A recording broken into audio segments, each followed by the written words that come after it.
everybody. Shane Thompson, test editor with Kitesurfing Magazine.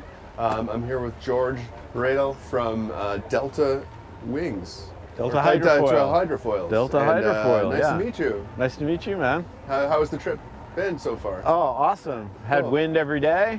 We had one no-wind day, but it wasn't a no-wind day. We headed off to Stevenson, and it was blowing like you crazy. snuck out, did you? Oh, Jeez. Man. Well, it was the setup day. Yeah. So That's right. I felt, it was smoking windy over there. Yeah. So tell us about your hydrofoils. Yeah, so, we're doing an all carbon with the option of a carbon strut or an aluminum strut. So every component is carbon other than the strut, which could be either. Yep. And they're 100% interchangeable. Cool. So like if you had an aluminum and you wanted to go carbon, you just order the carbon, take the aluminum out, Perfect. bolt, and I think the distinguishing characteristic, one thing that's a little different about our foils is that they're very lightweight if you pick them up. Even the aluminum one is extremely lightweight. Yeah, it is. Yeah, because we use a thinner wall aluminum. Right.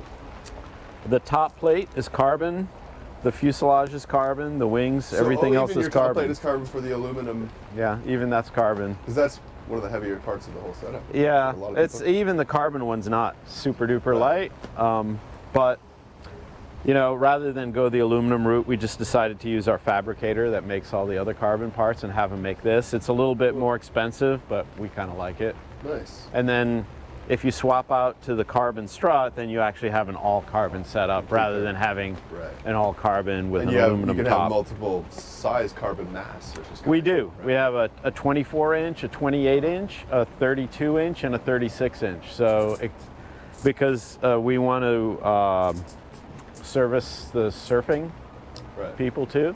Yeah. And so, depending on their condition or the state of the tide, they may need a 28 inch, 20 or 'Cause they 24 wanna inch put possibly. their foil into the right power. And they don't want to run aground. Right. Yeah. Yeah.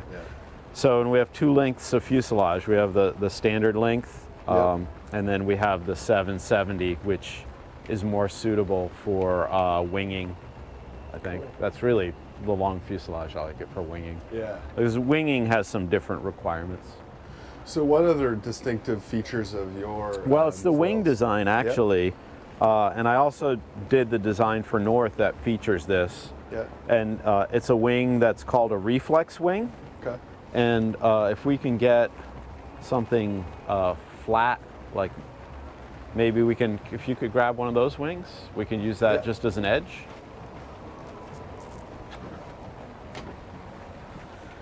So this wing design's really unique. No one else in the industry is doing this, but at the trailing edge, it's actually convex here. I see that, yeah. But if you flip it over on this side, it's concave up top. So it's kind of flipped over on the back. And that's something that's called a reflex airfoil. And the only place that it's used is in tailless aircraft. Like if you make an aircraft that has no tail, then they use a reflex airfoil. And the reason for using it is when you flip the trailing edge up a little bit like that, it kind of acts like the stabilizer without the stabilizer, because the stabilizer is angled up, right? So now if you have a pretty, and you'll notice that both of these wings are pretty low aspect ratio. So the wings got sufficient length that actually flipping it up is kind of like putting a stabilizer on the wing itself. Cool. And I actually designed these two wings to be ridden without a stabilizer. And so you could actually take off. you don't need the stabilizer, but it's trickier to ride for sure. But it's fun. But not many people want to do it. But when I rode it with a stabilizer, I just said like, wow, this is awesome. It's really, really stable. Really stable. And also has a very high-end speed for the size of the wing. Like this is a 1500, and I like this for kiting. You can also wing it. But you can go 25 miles an hour easily under kite with that big a wing, which is really shocking. That's fast for It's surprising. that big of a wing, for sure.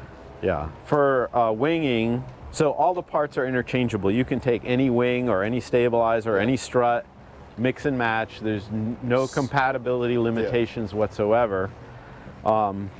We have these longer span wings. These are mostly for wing foiling. So this is the middle of the line. It's the 1450.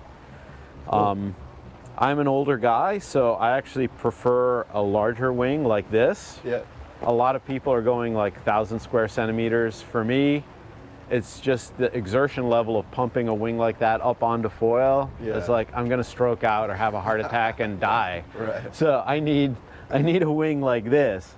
So if you're an old guy or an out of shape guy, I recommend a bigger wing rather than a smaller wing. So in this style of wing, we have here on the board, we have the 1280, the 1740, and the 1450. Cool. And then on these ones you have this you could use for winging or kiting. It's kind of your crossover. Yeah, and this is strictly a kiting wing. Yep. This is really fun. It's the same technology. It's the Reflex Airfoil. Okay. Yep. And all of these, like the 1500, if you kite that, you can really use a super micro board because as soon as you drop the kite, it just pops onto the foil. It's direct to foil. Yeah. You're never doing this board skimming thing. It's just, this is plenty of wing. Very cool. Yeah, yeah. So what about the construction of your It's wings? it's pre-preg carbon. Yeah. The fuselage is pre-preg carbon. Everything pre-preg carbon. Nice. And foam core, so it's fairly lightweight. The aluminum is sourced in the United States, anodized in the United States, and it uses a much thinner wall than is typically done in the industry. And actually, the aluminum struts are just about the same weight as the carbon struts. Oh wow! Yeah, so very cool.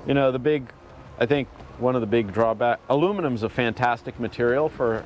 I mean, it's stiff. Yeah. It's inexpensive, easy to replace. You can get multiple lengths. Yeah.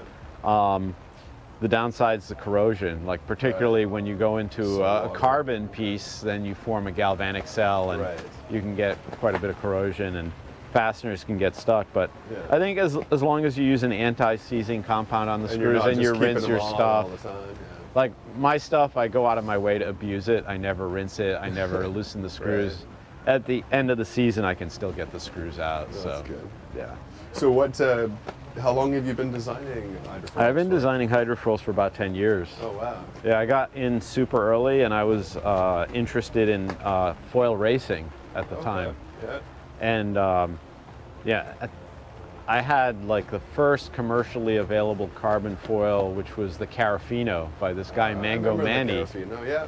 And I had that thing for ages. I mean, it was a revolutionary product. It wasn't a great foil by today's standards, by any stretch of the imagination. Well, that's a decade ago, right? But it was a foil you could buy, and I learned to ride that with the kite. Yeah.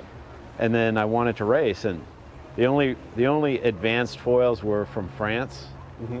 So I ordered one from France, which means you're sending some French guy a bunch of money, and then waiting 2 months to get your foil. And it was a race foil, of the day. Yeah. It was hard to ride. I had to learn all over again. Right. And I said, yeah, no, this is the future. I mean, I knew right away. I knew right away, like this is amazing. And no one was riding them. Like Lift was just starting up at that time. Yeah. And I said, no, man, I think we need to make some foils here in the United States. So I started. And I think for the first 6 years, it was just race foils for me. Yeah.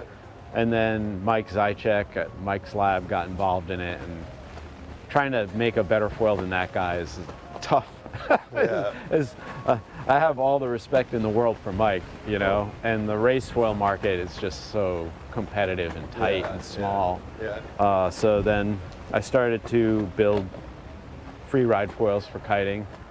Then the wing thing came along. Yeah. Had to learn how to wing, and I mean, it's the wing thing. It's like we're in the wing industry now. Well, we'll see. Yes. Yeah, we're in the wing industry. It's a new world in a year and a half, 2 years. Crazy. Yeah. I mean, it'll hopefully bring more people into the water sports altogether, right? I don't think anyone. I mean, I love kiting. I was a windsurfer, then I got into kiting super early with the 2-line Whippica kites. Mm-hmm. I don't think anyone realized how scared a lot of people were or reluctant to do anything with the kite. They wanted to do a water sport like it, but they could just never. A lot of people afraid of kites. For They sure. just, the kite thing was just a huge turnoff, and now the wing comes along, and everyone's on board now because, and they're right, they're not wrong. It's a lot safer. It's way safer to wing than it is to kite. You're not going to have a wing mare. I mean, we've all had kite mares, but I don't know anyone who's had a wing mare. So, True. in my local area, I mean, you know, it's been very, very few new kiters over the last 10 years. And in the last 2 years, the number of people that I've never seen showing up with wing equipment, wanting to wing. And I think a lot of people are having quick success. Windsurfers are having good success with it. Yeah. Kite foilers, kiters. But the people that are absolutely new to action sports have like a long learning curve. It's going to take a year, maybe a year and a half to actually get on foil. You think that long? I thought some people say I it's like think an hour. so.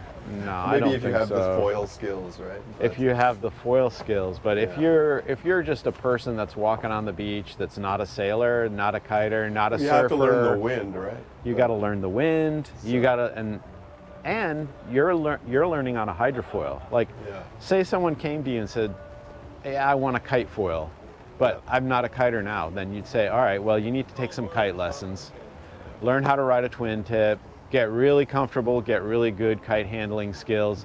Then maybe in a year, maybe 2 years, we start with the hydrofoil." Yeah. Right? It's like with the wing, it's hydrofoil from day one. Well, you could do an SUP with a center fin or something. Yeah, I think that's a good thing. I You're think gonna that is a start good on thing. the SUP. Yeah, for sure. Well, But yeah, I was skeptical of the wing thing when I first saw it. I said, like, looks kind of slow, looks kind of hard, and it's like, I'm sold. Yeah. And I think it's very complementary to kiting because in light air, I'll kite foil, and when it starts blowing and it's gusty, wing. Yeah. Yeah. So that's the one thing that we think is that kiting is still superior in the super light wind areas. Kiting is superior in every area. Yeah. A kite foil is so much more capable than a wing in terms of upwind angles, downwind angles, top speed, And light air ability. Without the only problem is that you need the kite, and people just don't want it. Yeah, So, I mean, you need the kite to get there. So yeah, that's why maybe people are going to have both wings and kites in their foil if they get to the level where they want to really capitalize on that light winds. Because we saw yesterday, there's like wings are not going anywhere, and the only guys going are the kite foilers. And what size kite are those kite foilers on? A 6? 9s, 6s. Sixes, Yeah. So you don't even need that big of a kite. Not on a foil, no. It'll be interesting if the kite industry makes, or what happens with the foil and the kite industry. What happens if we make the lines shorter, or Well, in racing we're on like 15 meter, 12 meter lines. Recreationally, it cuts your power stroke. I find that recreational kiters are very reluctant to shorten their lines. They are, I know. Yeah, I don't know why. It's because the kites start to turn really fast, but they could detune the kites a little bit too. Yeah. I don't think any kite has been built around short lines. Race kites all work on short lines. But no, recreational kites as much. There's not a lot, right? So I think there's interesting stuff to be had moving forward.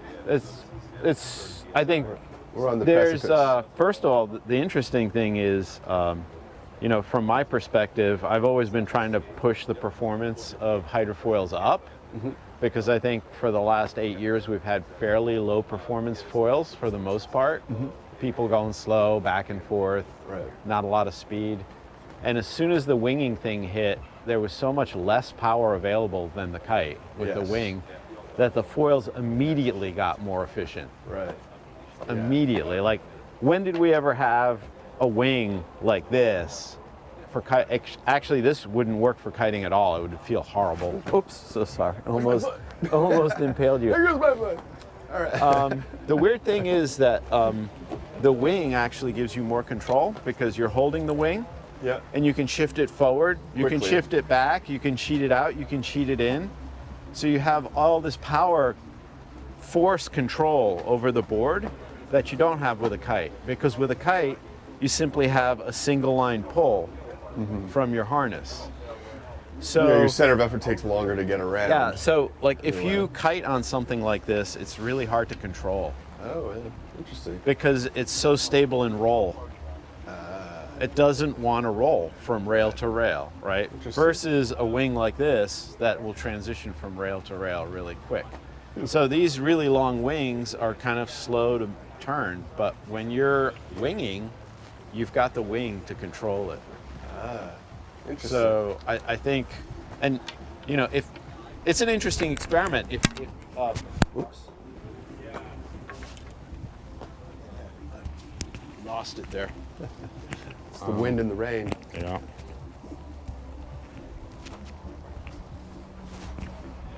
So yeah, if you take a wing like this out kiting, first of all, the amount of lift is just Insane, right? it's insane. And then when you're riding it, you're gonna say, this thing's really hard to control. Yeah. But if you wing it, it's no problem at all. Interesting. So it's brought a lot of interesting things to the forefront, but I think everyone's foil designs have really come up in the last 2 years because of the wing. Yeah. And now that's spilling over into kite Well, and too. because of the surfing, because of the wing, all the foiling disciplines have driven wing design, right? And so, for surfing, a wing like this would obviously be pretty good too, because actually the surfers deal with the least power of all. Yeah.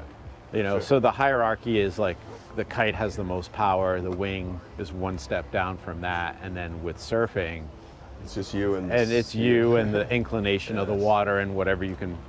And obviously, like someone like Devin, the wake thief, where it's just on flat water, and that's just all aerobic capacity to drive the foil through the water at that point.